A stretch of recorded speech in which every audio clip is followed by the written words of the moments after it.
Нарында чет элдик уюмдардын колдоосу менен аз камсыз болгон үй бүлөлөргө өзгөчө меш орнотулду. Ал көмүр отунун үнөмдөп, үй ээсинин капчыгына дагы оорчулук келбейт экен. Анткени мындай меш бир топ үнөмдүү болуп, үйдү дагы ылдам ысытат экен. Бул сыяктуу саамалык башка дубандарды дагы жайылтылат.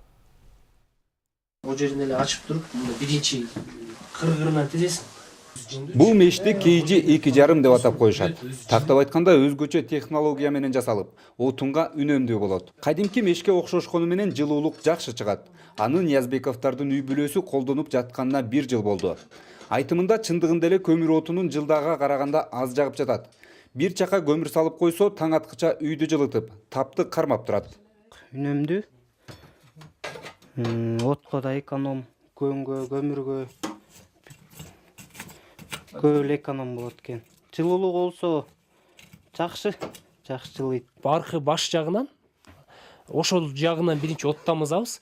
Ошондой кылганда ал от ары көздөй тамеки тарткандагы принцип бар го, мындайына шашпай соруп анан жылып келет го. Ошо сыяктуу күйгөндүгү үчүн бул дагы мисалы 4 саатта күйө турчу көңдү мисалы 6 саатка чейин күйгүдөй эффект.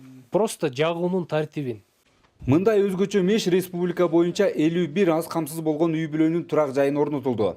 Ал эми Нарын району боюнча былтыр 25 үйгө коюлган. Бул мештердин жакшы иштешинен жана көмүрдүн толугу менен күйүшүнөн ден соолуктары чыңалат, жана ысты жылуулуу заттар чыкпайт.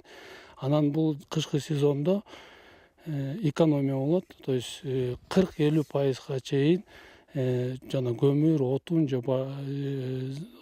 жаккан экономия болот. Демилгени Кем Палатоо коомдук фонду ишке ашырып, мындан ары Арис улантканы жатат. Ал үчүн агенттик Дүйнөлүк банктан каражат карап, 14 000 аз камсыз болгон үй бүлөгө үнөмдүү мештерди коюп берет. Бексултан Мамбетов, Алишер Аскарбеков, коомдук 1 канал, Нарын облусу.